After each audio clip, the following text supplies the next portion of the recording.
Alright, hello everyone, and welcome to today's live stream, where I'll be going over this grid subdivision effect. I was working on this yesterday before I was rudely interrupted by a crash, which was in the Blender 3.5 simulation branch. I have since migrated this effect to the buffer loop hack in 3.4. So same math, just I needed to adapt it to the buffer hack, as we can see here. So I need the buffer object and all that. I've done live streams on that effect before, but that was just to get around the one little crashing problem that I had. But it seems to be working pretty well right now. And yeah, I made this work with the Blender logo, and it worked quite well. I'm very happy with it. But yeah, it works on 2D objects, 3D objects, anything you want. It still has a few little bugs that I need to iron out. One of them is the normal domain, which actually, is that? Like, there are a few little hiccups right there that I don't fully understand. I don't know why they're acting the way that they are. I'll have to figure that out. Because ones like these, I think it's because it's right next to a super sharp corner, sorry. It's all, like, the normals and tangents are just a little bit weird. But yeah, so far it's going well. I just need to figure out if... Okay, so we can see that something goes really wrong when I do that. But this is actually a good debugging view. We can see how the effect works if none of them got deleted. Actually, what would happen? Yeah, I will delete the deletion process and show you how that looks. I'll just revert this back to the old method so that we can see it a little bit better. So there we go. With this happening... Here, let me just play it again. It's a cube grid that keeps subdividing, but only in the places where it's super close to the object does it keep subdividing more and more, making a very space-efficient design, so there's no more cubes than are needed, which is very nice. And then there's a distance checker to basically say, hey, if any are outside of the mesh, delete them, which makes it look all pretty. But yeah, I think I will show off the normal version of it. Ooh. I haven't looked at it without the floor. I extended the pillars downwards so that the small ones didn't look like they were floating. Actually, that looks kind of cool if there was like a, I don't know, like a city or something like that. This could be used for, I don't know. It would be interesting seeing like a city-style effect with this. But we'll have to wait and see what else I could think up for this effect. So, I'm going to adapt this effect to work in 3D. So, I need to go into the instances thing and first make this a regular old cube without it being extended to the bottom. There we go. There we go, that seems to be working pretty well. I do like how it gets skinnier as it goes to the edge, but in this scenario, I don't think it's quite the best. Is this... Oop, not subdivide. Where's Shade Smooth? Shade Smooth, where's that? Because when I do it on this menu, it does... Oh, I need to actually select it. Wonderful. Alright, so now that we have that, I can easily convert the sim system to be 3D by replacing the grid with a cube.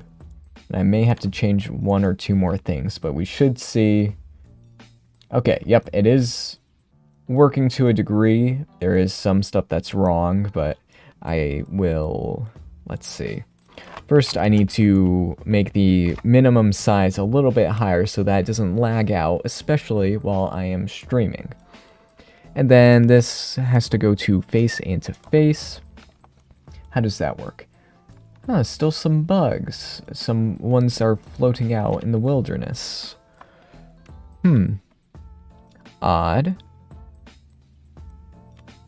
Let's see, I'll have to double check that. Maybe it's because I'm using a weird object for the... I'm using an SVG for the Blender logo that's been converted into mesh. So that might lead to some weird stuff. So I'll just go into the sim and replace the collision objects. Well, not the, kind of collision object, with the monkey, the classic monkey.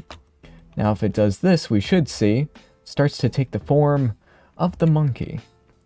But it's just a little laggy, because there are so many instances being created. So I have to go and change the minimum scale. Let's make it 0.1. There we go. Ooh, even that's, wow. That's amazing that even that's lagging. But one cool thing that we should be able to see if I move the monkey forward or back a bit. Let's delete the floor in this case. There we go. Okay. So once this happens, we should see the...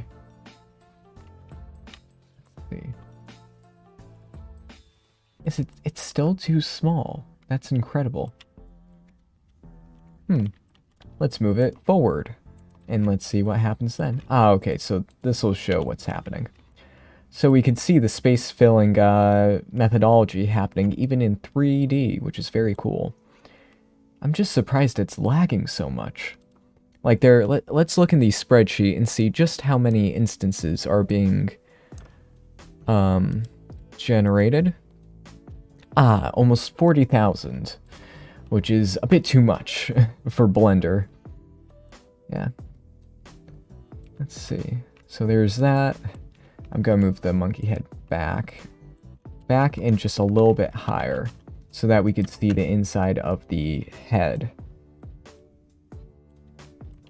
No, let's move it up a little bit more and look at it again. There we go. Okay. Yeah, we could see it's space filling, just keeping as optimized of an interior as possible, which is quite nice. Still laggy, but, not as laggy as having this many cubes on the interior all the time. Let's bump this up even further. Let's make this 0.1. And we should see... Okay, yep, that's definitely higher. So let's go and do that. There we go, that's much more reasonable. But if I did that, there we go. And I also have it so that all the ones that are newly created, their age is reset to 0. And then I have the shader editor saying that, oh, if the age is like 0, 1, 2, or 3, it'll turn pink and then fade away over time. So we get this cool little like after effect for the cubes that are changed. And I can show that off a little bit more in the shader editor for these instances. The age parameter is set to the geometry. Then when that happens, that just goes like that using a map range node. Let's see, let's change this to 10 so that we could see it just a little bit longer. There we go. Wow, that happens a lot faster than I thought. I could change some parameters, like, let's make it so that they'll only split if they're older than 10 frames. There we go. It looks like it speeds up, but in reality it doesn't. Because just some of them are offset a bit. I have a little thing right here that says, oh, that's interesting.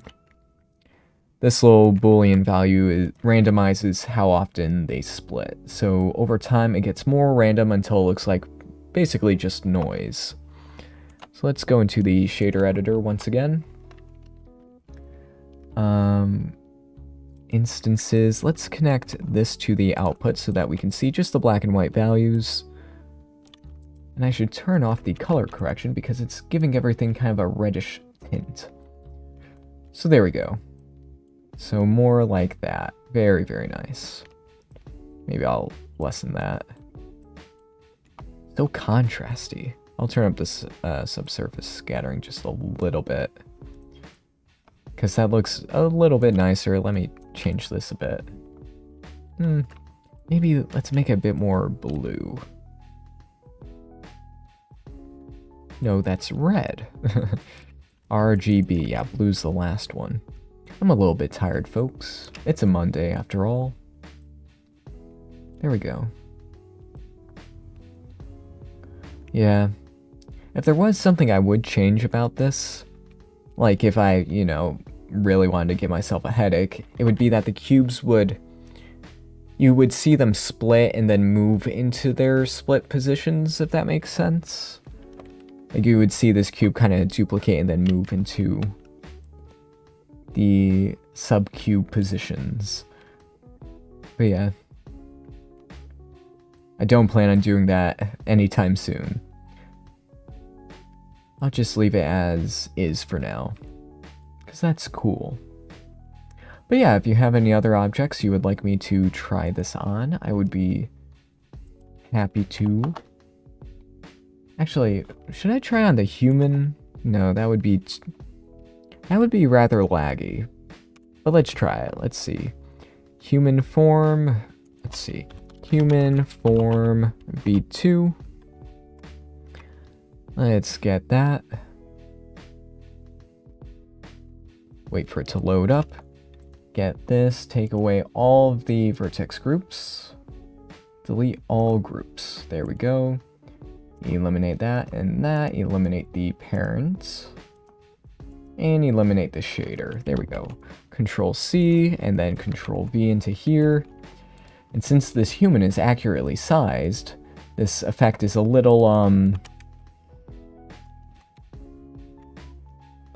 let me just move this around. The effect is a little big compared to everything else. Let's go into the geometry node editor, collapse the spreadsheet because it is not used all that often. It's useful, but you don't use it that often. Unless you're doing some deep coding that's heavily reliant on math. Now, where is the... What's the label of this? Oh, plane 04. That is why you name your objects, folks. Or else you end up being like, oh, why is this not working? Okay, so that kind of works. Except it looks like one of the errors caught that one cube over there. Oh, I know why that's happening. It's because this... Okay, yep, I understand now. It gets the... How do I explain this the best way? These are cubes, while the detection algorithm takes the radius, which is circular. So anything that's like just in the corner won't be counted. So that leads to a little bug where this guy is missing a leg. Yeah. Let's go and I need to switch up these sim parameters again. Let's make it so that it is 0.1. And also I need to change the rate that it changes to that.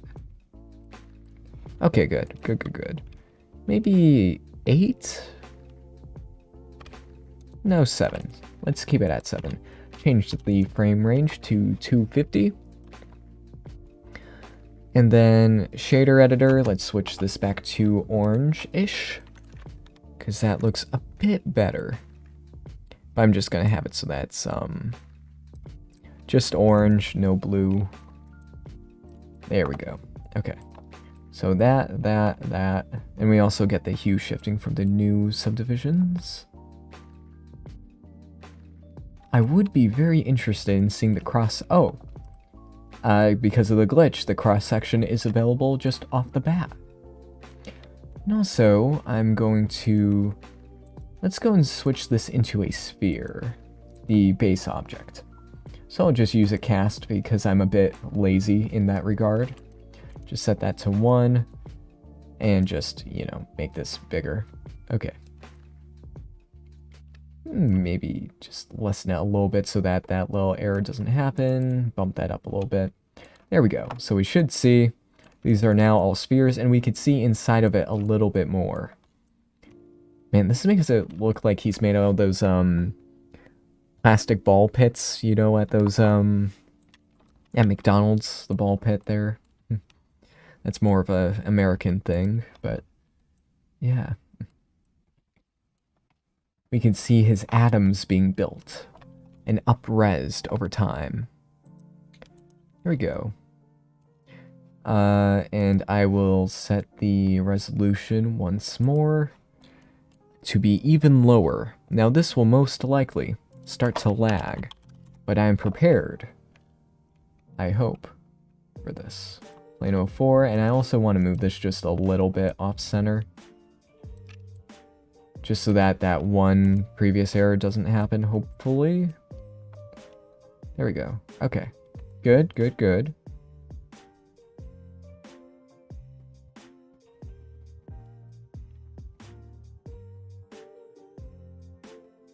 Wow. So the lag is real. And if we look inside, yep, he's made out of a ton of spheres. Which it would be very cool if these were transparent. Actually, I will try that. Actually, test cycles. Okay. So there's this weird error where I have to keep telling my system, hey, use CUDA, and you saw it update right there. Which is very weird whenever I want to use cycles. I think that's just a little odd bug. Ooh. Oh, wow. That's interesting. Oh, I also have denoising enabled. Well, that should be a given at this point. Let's see. Subsurface scattering just hits different with this. Wow. That's cool. I now have an RTX 3060, so I'm getting the full benefit of that now. I hope. Let's switch this. No, I like seeing the interior, so let's switch that off. So that we just see that as is. Reroute, hue saturation value. Where's... Yes, the shader editor. Makes all that look a bit more understandable. Okay, let's just keep it like... Yeah, let's just do that. That's a little more understandable to deal with.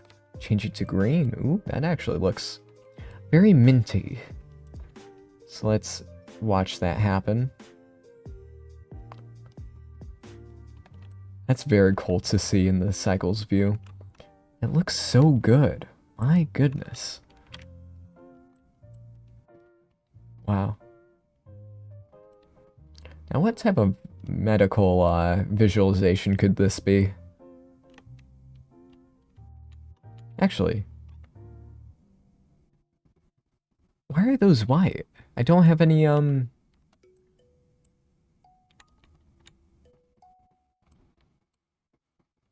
why are those white? I don't think I have anything set to make them white at the beginning of their subdivisions. Huh. Does that happen in Eevee? It does not. Odd. Very interesting, but odd.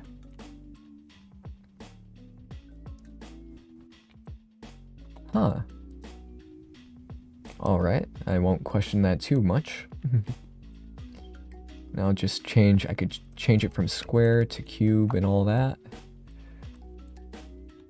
But I should make it so that it switches from red to green, depending on the subdivision age. So let's use a color ramp. Normal stuff, normal stuff. I need to see what will look better. Hue saturation value, or... Ooh, that is very, very bright red. Yeah, I think that'll be good for that. Let's put that there. And also, let's go and... Let's see, the body. Well, not the monkey. I need this. Let's scale it up just so that... Nope. Let's keep it down. Because this one... cube is like the bounds for this. So I want to maximize the usable space. So that seems good. Okay. And now with this, let's plug that into there and watch the show as it unfolds. Okay. And we need... I'm just going to switch this to bounds rendering. There we go. So that I don't have to keep hiding it and unhiding it. Now, the question is, with the gradient, Hue saturation value, I assume that will look better. Yeah, that looks just a tad better than before. Even though, maybe I should make it so that's faster. And there's something else that needs to be done with this, but I'm not entirely sure. And we could see the space filling algorithm in the back. But I think that's due to a bug, so I shall go and try to fix that bug. I apologize if the lag is making the stream, not pleasant to watch. Let's change this to point and point and see what happens. Or is it just on the back of the... No, that should be working. Huh. A little odd. Maybe I'll move the body back? Huh. I think it's that corner problem I mentioned before.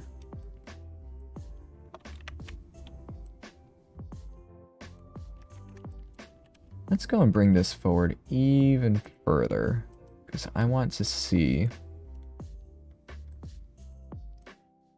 Okay, now that seems to work a lot better.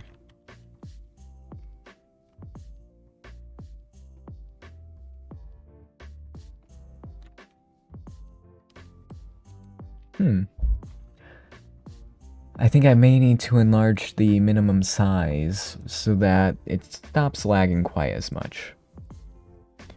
Let's see.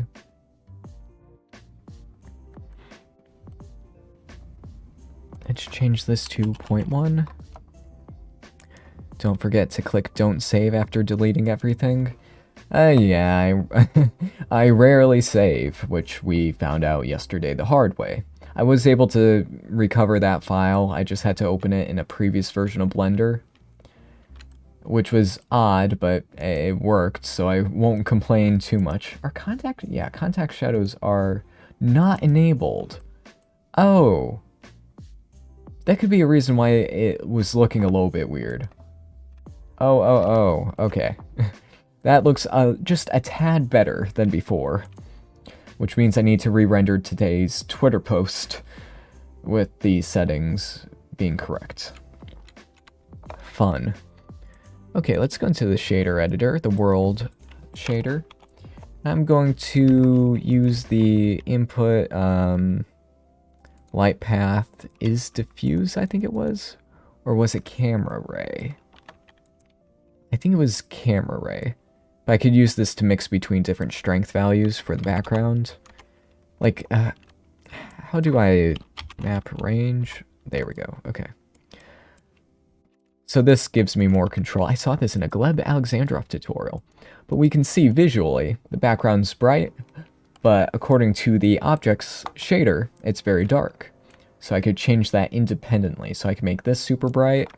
But what I'm interested in is this being semi-bright, but the background being almost pure white.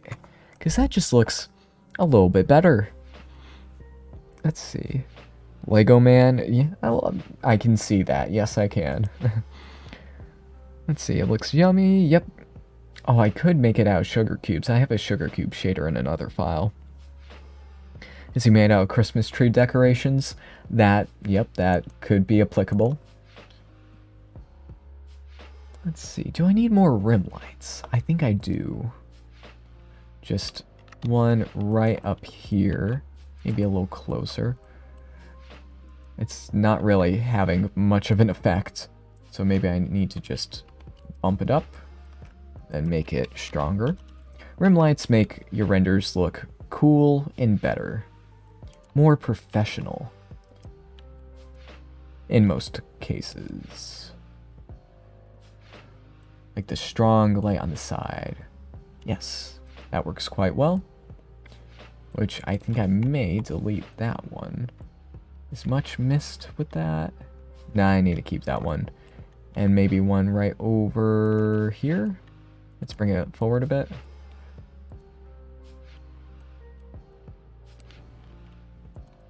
Yeah. Getting better at lighting, slowly but surely. And I need to make the subdivision speed even faster. Because the beginning ones, it's a little bit slow. People don't want to see just a couple cubes going bloop bloop. They want to see actual progress happen. There we go. Which it just seems super slow. That may be a bit of an issue. I need to make the seed value, let's see, scene time. I need to be able to edit that. So math, scene time, add, let's delete that driver. Plug that in right there. Blip blop. There we go. Just a few errors, but I think those are just because of the corner issue. So I would need to figure out how to get that working, which I think I do know. Yeah, but it would just be a little bit of a headache to figure out and bug fix if things do go a little bit wrong. Okay, shader editor. I think I want to add in a little bit of color variation for all of the instances. So I'm just going to do a little, let's control H that camera ray. And actually, I'm going to do what Gleb Alexandrov did and just mix between two of these shaders with the camera ray so that I can fully customize it. So I can even change the color. So let's do that. So this one I can make orange, but make the orange really, really bright. Actually, why is that so low? Let's lower that. Make this 0.7. Or maybe 0.6. That's all right. Blue, that looks okay. That's a little much. Kind of green. That fits actually very well. I might put a little gradient in the background. I don't know.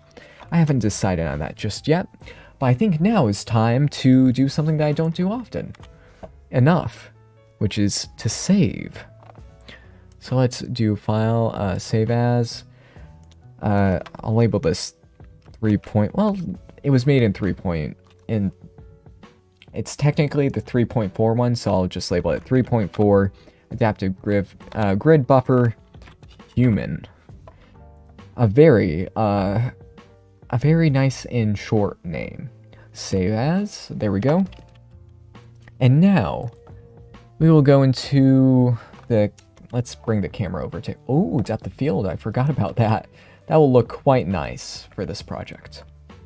It's looking so nice and professional, even before I fix the depth of field issue. So let's go and fix that. Ooh, that. I think the rim lighting may be a bit much with this one. I'm going to be honest with that. Depth of field is a bit much. Let me just lower that a bit. Lock camera to view. Let's turn that off. And now, well, oh right, back what I was going to do with the instances. I can get rid of this whole entire. Well, actually, no, I don't need that one either. I'm going to chop out. Yeah, all of that. Let's start fresh. Fresh and without anything hindering us for this next portion. Let's add in a little bit of subsurface scattering. Actually, I want to see the difference between these cycles. Oh, right, the actual objects for it. Let's label this body, just so that I do not confuse that at all anymore. Let's keep that out of both those views. What is going on with those? Oh, it's the point cloud. So I have a point cloud that's running in the sim system, but because of that bug where it would crash and all that, I converted it into regular instances with another object. So the point clouds are still there. So I could just, I don't know, change the points to vertices and everything would be fine. But since I'm rendering an EV, it'll be fine nonetheless. Okay. So it seems like I need to just, I don't know, add a little bit of flair to this, which the easy way to do that is use the ambient occlusion node. Where's that? There we go. It's number 1 on the list. Color, hue, hue, saturation, and value. Plug in the ambient occlusion to there, and I think I may need to invert it. Yeah, I need to invert it. So we invert this. Make sure this is on the color, not the factor. And if we do that, I can now add in like pseudo ambient occlusion, but stylize it. So I'll just make it a bit more blue. Yeah, it gives the illusion of bounced lighting, even though it's not really there. Like a little bit of discoloration, a little bit of this, a little bit of that. Yeah, that looks good.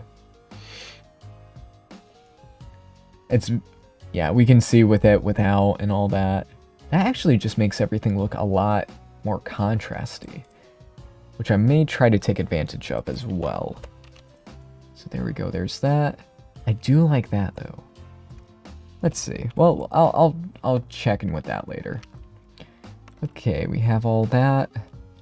Should I make the details on this more intricate? I do not know. The roughness, I don't have any roughness on it at the moment. That's alright. Changing these to spheres. Nah, I don't think spheres are the best. Changing this to cubes. Let's see. Like this one, I'm kind of... I don't know, this one I'm kind of okay with. But it's a little too blocky. I think I like the midway point the best. Alright. Needs more imperfections. Yeah, on the other Blender file I did have that. That looks so good. Wow. That's nice. Just a few holes here and there, but I don't really care all too much.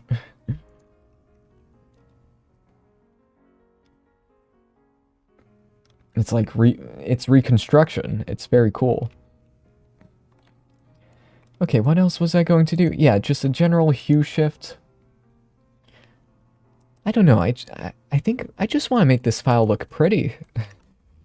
Cuz it's been a while since I've made a file that really looks good besides the one today.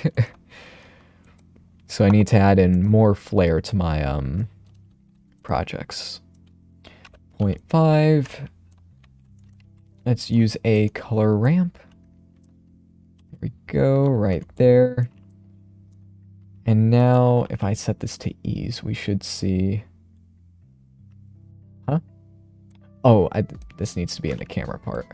There we go. So we should see...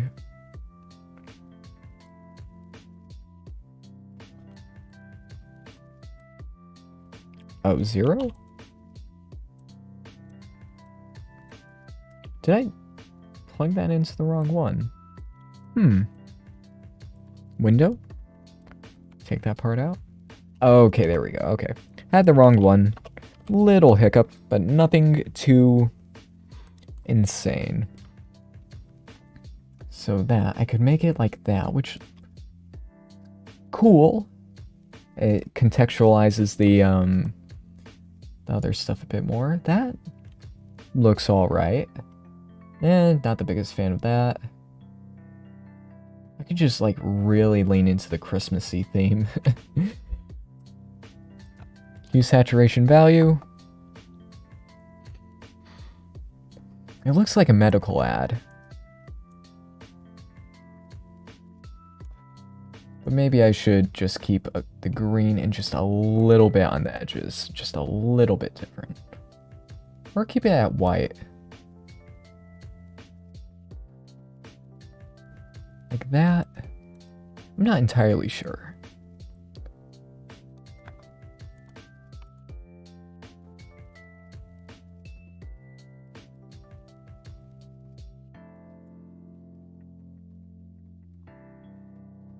I think that's good enough. With a little bit of adjustment. Flip the ramp. That may work. I'll give that a go.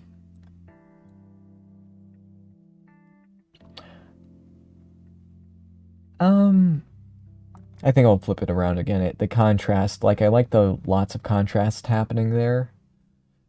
So that you can clearly see the form, but when it's white on the rim light, I just motion toward my monitor. But you guys can't see that. With the rim light right here and the white being right behind it, it kind of fades a bit. So I'm not the biggest fan of that. As someone mentioned, the subsurface scattering is set to 0, so I may switch that up a little bit, saving again. Let's crank that up, and I think we are out of music. So let's go and start that back up again. Some nice jazz. There we go. I need to find some more music, because these have been getting a little bit repetitive. Well, now he just looks like a gummy bear. I think I'll keep it like this. I like the pseudo, like the... Actually... Which, maybe a little bit.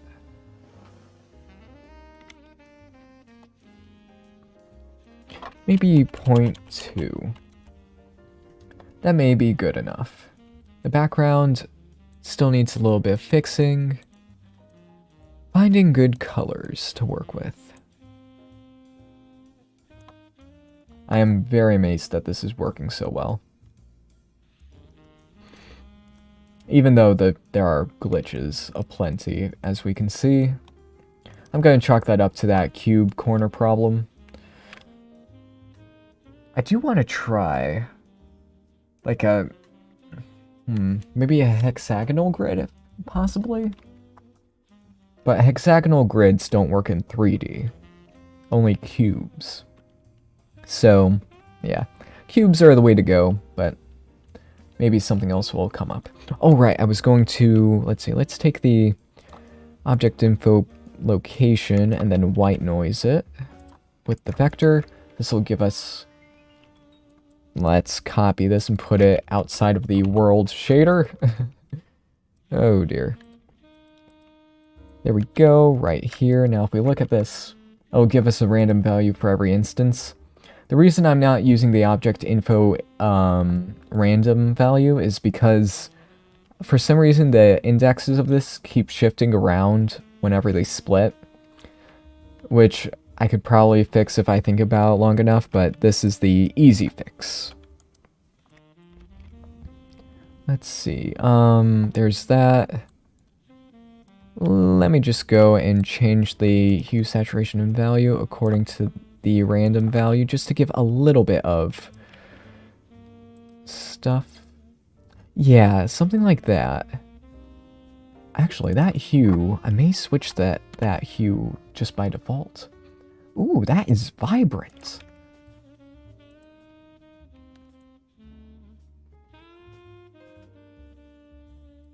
Man, okay. So I had the right idea with just switching it up a little bit. That just makes it look like grass. Not opposed to it. Just the subtle changes are fairly nice.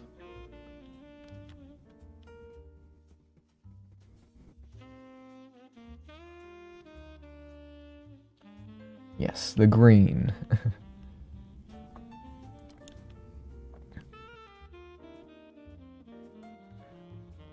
But I don't like how those ones are so quick, or are so slow to change, which I think is because, if I go back into the simulation, this is set to 0.1. Yeah, this should be set to 0.2. There we go. There we go, okay. So they happen faster, and I can extend the lifespan of that part even more. There we go. Okay. It lasts 100 frames. I could extend that even more. I don't know. Maybe I'll change the lifetime as the animation goes along just to spread it out a little bit more. And then for the sizing, let's go into the instances one. Go to the age and make this go down even more. Cause that's cool. Even though maybe a bit too noisy. That kind of works. And all that is in the span of like 3 seconds. So I do have to slow it down even more. Which I'm not the happiest about, but hey, let's go and check this out. Let's change this to 1.5. No, 0.15. There we go. And Okay, it lasted a little over a second that time. Not bad. Yeah, not bad. I think I'm happy with that. Colors could use a little bit of work. Oh, and the camera's already rotating. Oh, wonderful. That's leftover from the last one, the last project. Okay, so now this is basically done. Let's just make it a bit more pretty. So sim. Do we need like... I don't think we need the surface imperfections. I think it's fine with this kind of very clean look. I like it. So shader editor instances, let's go back to here. Just see what else could be done to make it look a little bit better. Like that color. Okay, I'm gonna chop this out for the time being, the random one. Let me just try, you know, just doing a little bit of a bump. It's too much, but man, does that look kind of good. Maybe like 1.1. Just, you know, just a little bump. So vibrant. Way too vibrant. So, yeah, that's a little bit too much. Let's dial it back. Let's the random noise does make it it makes it a little easier on the eyes.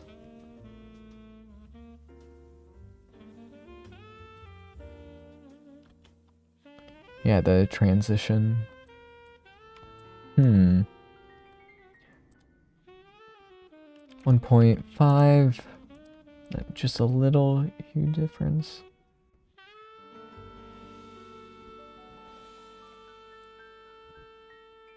Move it around until it just feels kind of right. That feels kind of right.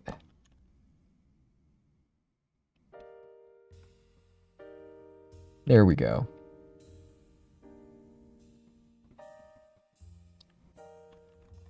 Alrighty then. Very nice. But I do kind of want to see the cross-section of it.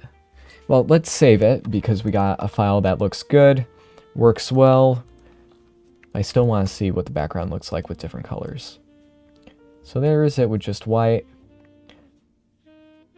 Orange into red. Nope, green is apparently the best. Won't complain too much about that. Green is a lovely color.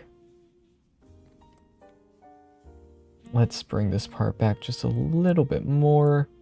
That out to there. Hue saturation value or RGB? What? RGB? No, HSV. Let's play around with this one a little bit more. Ooh, do we make it just crank up the vibrance even more? I don't know, that feels a little bit greedy. Let's just try it. Just make it a little more.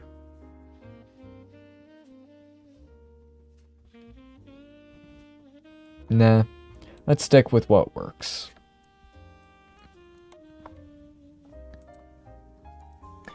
Let's see.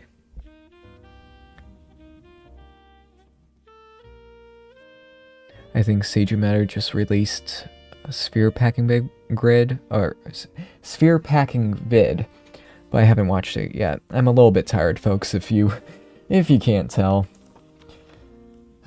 That seems to be the case always when I stream, but hey, I just don't stream earlier. Maybe I will, I don't know. Yeah, nice project right here. The one problem is that the hands get cut off. Or the fingers do, which... That's... Ah, okay, that's why. That explains it. Or no, they should still be there a bit. Maybe it's just the corner issue again. Like, it's right there. So they should exist. Let's try editing the sim thing just to hopefully fix some of the bugs. Face and face. Or do I have it? Let's see. What would work the best?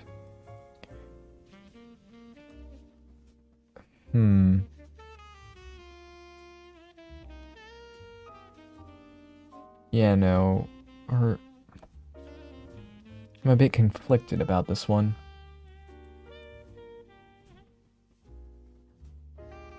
Or no, wait, the fingers are there. The resolution is just rather low, so they all blend into one. Okay, so they are there. Okay. No, nothing too bad there. Okay. Good, good, good. Let's see.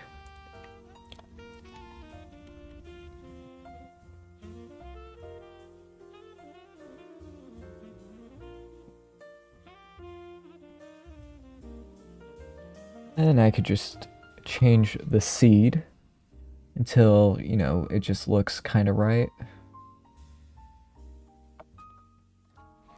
Let's try another one. The first couple frames are a little bit of a hiccup, but I could just chop those few out. And I can move the camera over just a little bit.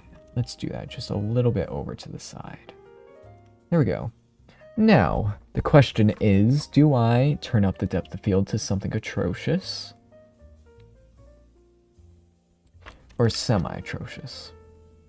Like it being just like that, it's alright, but I like the little bit of blur on the sides. Okay, let's save that.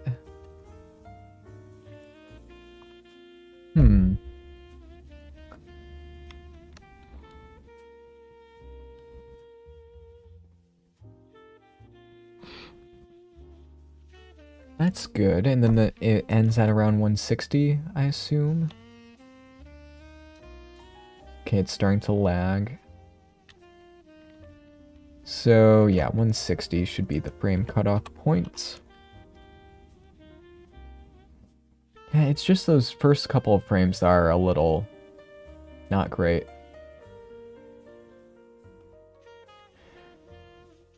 Let's see.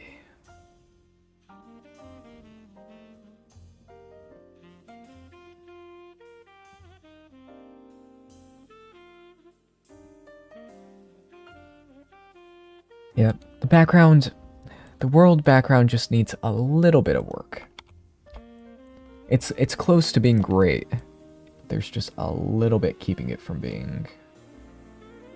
I'm just turning up the saturation a bit more. I just probably turned it up the most minuscule amount on the planet.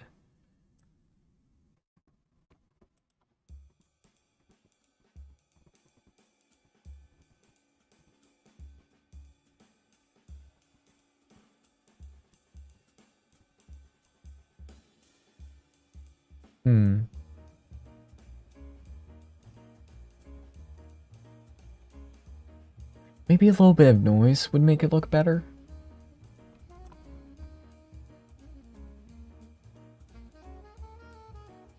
Or actually, that's looking pretty good. The vibrance is doing its work. Okay, what does this look like in cycles? Let's save it once again.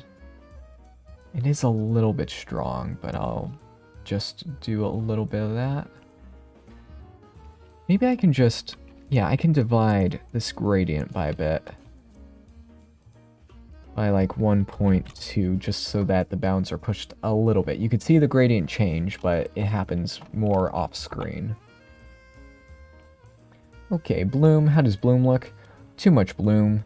Let's set the threshold to something higher. But isn't necessary. Unnecessary. Let's turn that off. Control S to save once again. Go into cycles. And hide the body mesh once again. I'm going to turn the viewport display to wireframe so that I can't as easily ignore it. So we can see in cycles the subsurface scattering is having a much larger effect than in Eevee. So I'm going to go over and instances. Let's turn that off for the time being. It's at 0.2. I need to remember that. That looks fairly similar to the other one, to Eevee. Okay, not bad. Not horrible whatsoever. Let's go back into Eevee. And I'd say that's good. I would say that. Oh wait, I also have the radius attribute.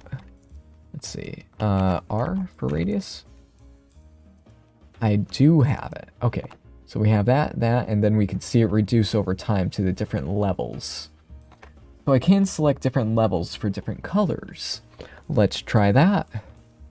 You need a map range. Yeah, I'll just copy that and try that out. Let's see. Oh, it'll be like between 1 and 0. So the more condensed it gets, the redder it gets. Makes sense. Maybe I'll invert that, I don't know. Okay. Red pops a lot, wow. So it's green, and then it does that. Actually, let's make this a full, like, rainbow. So that, wow, the colors are just so vibrant. Let's make this far just so that we can see very clearly the difference with the layers. There we go. Yeah.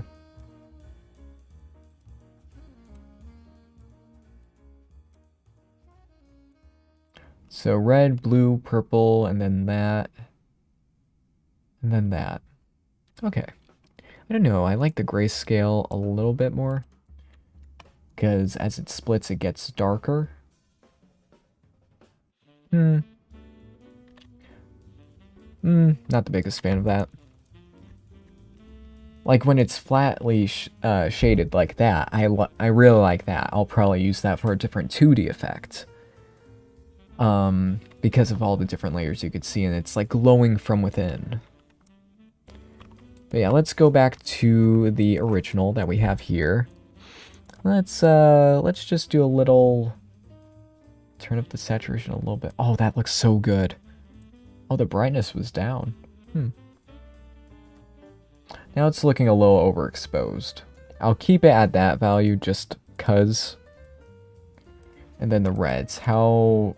Ooh, the reds are popping a little much. So let's tone that down a little bit and hue shift it a little more like that. Okay, that's not as bad. Okay, that's actually good.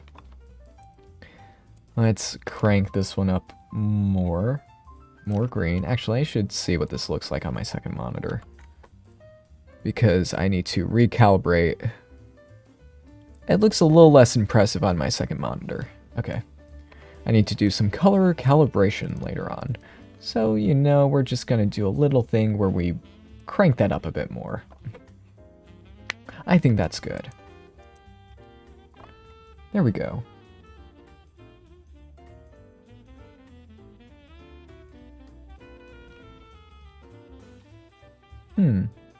There's just something missing. I don't know, but just a little something. Where's the human form? Is it right underneath? Yes, it is. Do I dare put this back into the original position? Does it still form correctly? Correctly is relative, I will admit that. And no, not really, so I'll just move that over just a little bit, so that some errors do not occur, hopefully.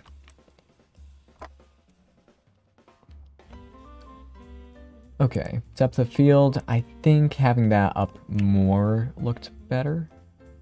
Makes it look more high quality, just like that. Let's see. I think that's good. What else?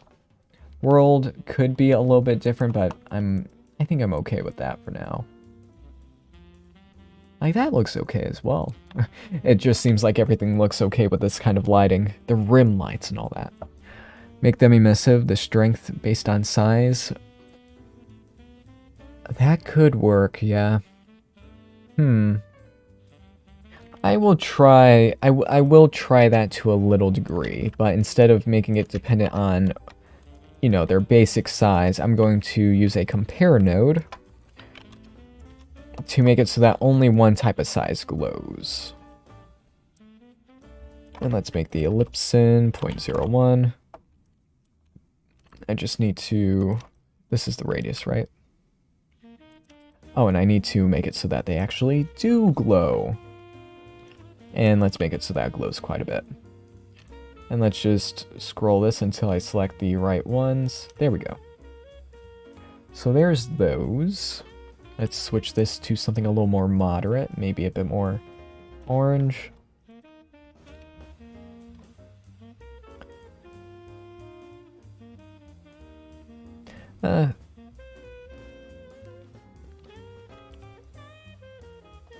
Like, not like that. I could really go for the Christmas theme. Actually, not so much. That's odd. 3, maybe it's just because it's glowing and the interiors are... I don't know. So the larger one's glowing, I'm not entirely opposed to. It's just a little odd in this scenario. I think I'm going to try using the object texture coordinate and then use a length node or a distance node. They're interchangeable to get a gradient from the center of the object, or the instance in this case. And now I need to figure out why it's not showing up. Generated. There's that. UV. Yeah, that should work. Oh, I know why. Okay, yep. I know why. I need to divide this by 2 because the cubes are all, or the sphere cubes, I guess, are bigger than 1 meter, so that thing wouldn't really play all too well with it. So I could do something like that, just to make the interiors just a little bit brighter. Let's try that. There's that. Set that to like 4 or something. That actually a little bright, but seeing more and for more detail like that looks kind of cool in a way. Like seeing the hue in the middle be a little bit different. That actually looks kind of good. Yeah, I like that. Like seeing... Yeah, that's a good decision. Even though maybe I should switch it from being emissive to something else. Let's see. Like, I really like that. That looks professional right there. Just a little bit of glow or gradient shift right there. Now this will glow in the dark, which isn't the most advisable thing on the planet. But not bad. I think that'll work okay. I could just add in a hue saturation value node, but it's... Ah, okay. Yeah, I should switch it out for something else. Actually... Okay, experimental time, folks. Let's go and do another save before things get a little too wild and wacky. Let's move this over to here. Let's get like a mid-range one. Because I may revert this. I don't exactly know just yet. Let's feed that into there. Interesting. A bit much. Yeah, again. Okay, let's undo that because that was a mistake. Change that to 0. Add in a hue saturation value node before the other one. Have this be for the interior gradients. So let's do that. Okay, I am seeing a little bit of a difference right there. Let's just do that. Change the hue to be... Wait a second. Why do I not see the effects? Do I just need to bring it... Okay, yeah, I'm seeing them now. Just little stuff like that. So, the one little problem is that it's affecting those as well and making them way too blue than it should be. So let's go and... Or I could make this dependent on the UVs. I don't think that's all too necessary in this case. Or I could just, instead of making it a hue shift, I could just mix between. Kind of like what the emission shader was doing. It was just mixing, not offsetting the thing. Dog, I do not know much about Blender, but this looks sick. Hey, thank you. Blender is a very powerful tool, and it's becoming more and more powerful. Currently, this is using a kind of hacky version of Blender. Well, not hacky version of Blender. I'm using an exploit in Blender to make this effect work. So, yeah, it's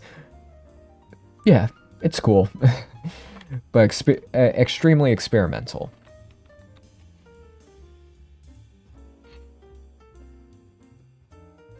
There we go. I like it. I may need to chop out the first few frames just because they're a little bit slow. You know, but they're necessary, of course. But yes, I think that's good.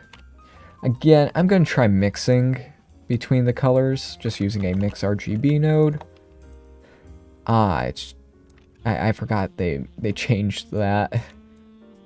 The mix RGB node is so big now. It's a little sad, but it seemed like it was necessary. So there's that. Bit much.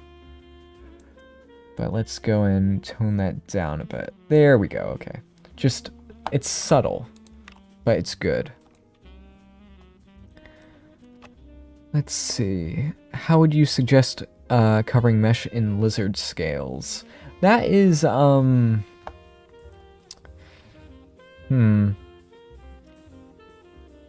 shouldn't be too difficult. Well, the most difficult part about the lizard scales is getting the direction.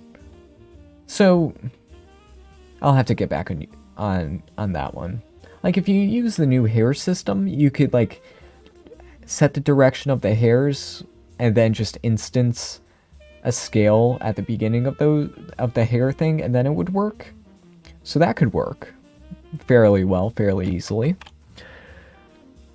But yeah, until we can get like UV tangents into geometry nodes, the orientation will be a little bit difficult. Or the distribute points on faces node, I think uses that properly. I'm not entirely sure. Curious how long you would say it took you to get that level of execution?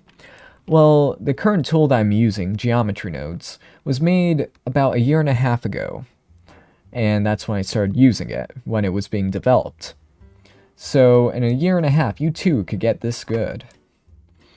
Or probably faster, because the tools have gotten a lot better.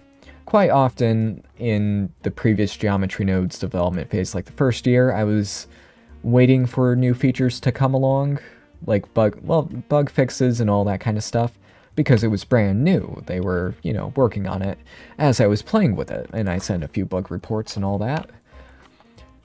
But yeah, this is new territory as well, this kind of simulation-based stuff where it's all dynamic over time. So it's new stuff. But yeah, I recommend learning what the vector math nodes do, either in the shader editor or the geometry nodes editor, and then you'll get an understanding of how to do this. You do need a little bit of a programmer brain to do it. I don't program, but I know I kind of have that kind of brain where I'm like, ooh, I know, you know, a bit more analytical and all that. It's not super, you know, you don't get tons and tons of freedom, but, you know, you can make some cool MoGraph effects. Actually, with this instance setup, how many instances do I have again? Let's look in the spreadsheet once more. Okay, so 16K. So we go there.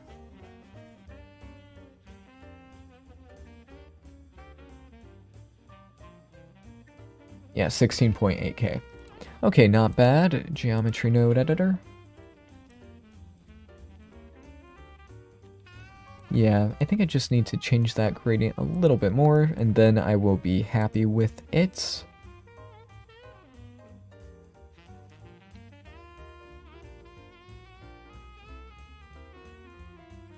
There we go. I think I'm happy with that, and with that, I think I can save, and maybe I've been streaming for 1 hour. So, we'll see. Let's see, it's not intended, but if it's not intended, then it will one day. Yeah, the simulation nodes, like, I was this effect was originally made for the simulation nodes in the experimental branch, but it would crash. So I brought it back into that hacking, the hacky buffer method. So it, yeah, kind of funny on there. But that means when 3.4 comes out in 2 days, I believe, I'll just be able to use this in the native version of Blender. So that's a plus. Yeah. Yeah, I do like those gradients in there. Surface imperfections, I'm not entirely sold on them because with this project because this is meant to be super clean and all that. Yeah. I'll give it a go. But that's the extent of that. Let's go and use a noise texture. Set it to 2 dimensions of noise because that is cheaper and easier on the computer. Let's go and plug the roughness into there. Let's see, let's go and do that, and let's constrain these so that the surface imperfections are clearly visible. Or the UV maps? Okay, yeah, it is there, it's just a little hard to see. I can't really see that much of a difference. Like, oh, the depth of field is a little close right there. Maybe, nah, it's fine. Let's see. I think the subsurface scattering is making it hard to tell, so I'll just get rid of that. Nothing really was lost. Okay, I think this is good. It's all nice. So, what else? I learned coding back in high school, but school wouldn't let me take a class. Yeah, my high school didn't have any coding stuff. Very little math as well, so I learned all of my math skills and all that from Blender. So that's good to know. That Blender is very good at supplementing the education system. in some ways, you know. The free education online for from Blender tutorials and all that is so incredibly helpful and useful. Oh, I should. Wait, I haven't showed you guys this yet. I'm going to go and save as well. Remember to save, especially with this project, because it was a little volatile. Let's go and add in an empty, and this empty will make some of the spheres just disappear, or the cubes in this case. We'll make them disappear according to the distance. So let's drag and drop that empty into here, use the distance between that, let's see, distance between that point and the position of the particles. There we go, and then let's use a map range, and then multiply the scale by that. And then we should see, let's go and connect that to there. Oh, is my microphone quality good? Because I had to change some settings when I upgraded my computer. Some of them didn't get saved. So there's a good chance that you like hear noise when I'm talking and stuff like that. So, okay, so here we go. We can see the adaptive nature of the cubes inside of the object, which that could be an effect in and of itself. Just seeing that go, boom. But it's not quite as visible as with the Blender logo or the other projects. Speaking of which, I'm going to go and open the Blender version of this, the Blender logo version of this. Okay, where's that? Let's go to modified date. Date modified. Weekly projects? Oh, that was in the previous year. There we go. Let's go over to here again. I need to just do a quick little adjustment to this file. So this was the base project that, oh dear. Oh, this is in 3.3. Okay, okay. Not the worst. I need to open 3.4 and deal with it. Okay, very good. Okay, let's open it. That's why you always need to open it in the correct version of Blender. So let's do that. We should see, there we go, that's working properly. But there is a little bit of an issue. I forgot to turn on context shadows. So we should see, yeah, just a bit more detail right there. Yeah, just a little bit more depth. Okay.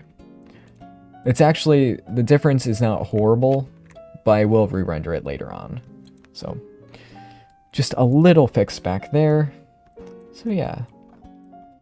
I'll keep this part in the node setup, but I won't connect it. Okay, so I should render this. I think I will end the stream there. Thank you guys all for watching. If you have any last questions or, you know, comments and all that, just put them in the chat. I will look at them, read them, and hopefully answer them while this is... I could try rendering this now, but it may lag a little bit. What the heck. Let's try it. Control S, Control F12. Okay. This program is a bit like Adobe Flash, Rhino Grasshopper. I'm not familiar with those programs. Everything I know, I learned myself or learned off YouTube. I would say I'm in a semi-similar situation. YouTube and all that has been my main source of education, which is probably not the best, but I think it turned out all right in the end. Let's see. Let's see. Thanks for the stream, was fun tuning in. Can't wait for it to be on Twitter. Yes, it will most likely be on Twitter tomorrow at around 12 to 1 o'clock Eastern Standard Time. We will see. Found you on the YouTube live section, so it's cool. Might tune in on your vids. Hey, thank you. I don't do tutorial content all that often nowadays. I mostly do these projects because I get to experiment while also interacting with the community. And also, when it comes to Geometrynodes content, there's not a lot of new ground just yet, but that's in the official versions. The live streams are for experiments, the experimental versions of Blender, and experimental projects like this one. Ones that I'm like, I'm not entirely sure if it'll work. But so far, it's been working. What's the Twitter? Oh, yeah. My main...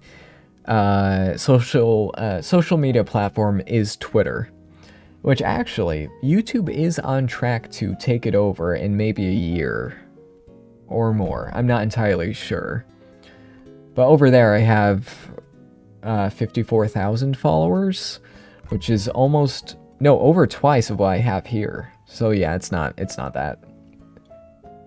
I'll have to check the analytics to see which one is going faster.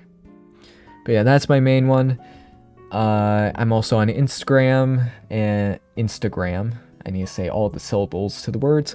I partly streamed in order to get my speech and presentation abilities a bit better, but it does get a bit strained once I've been, talking for over an hour.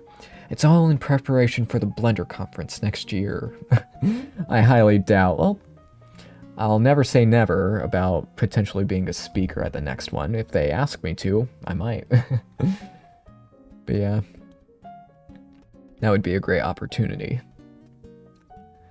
Okay, it's almost done rendering, just a little bit further.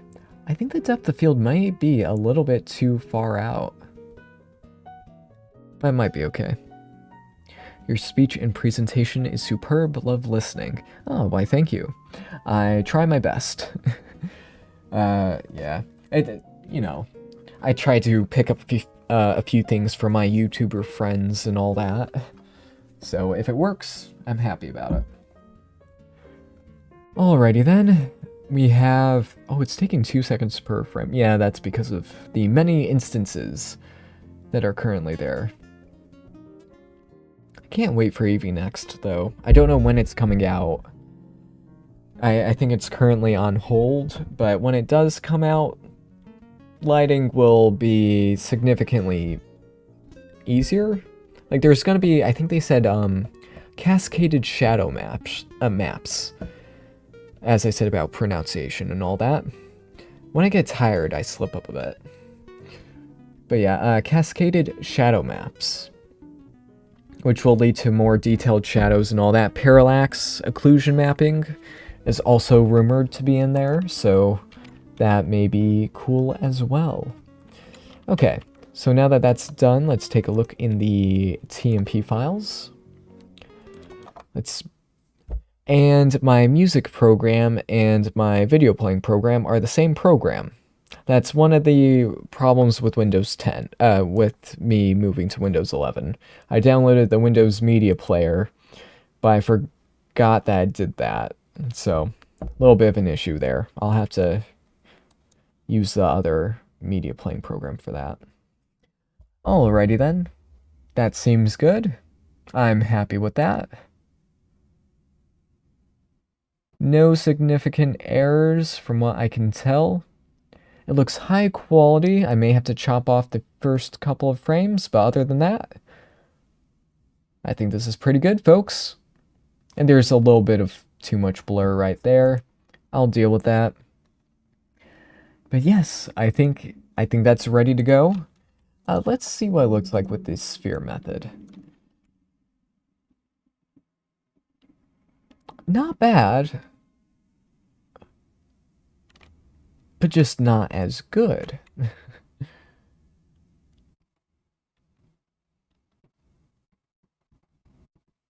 Okay. Alrighty, folks. That'll be it. Thank you all for watching, and I'll be seeing you all next time.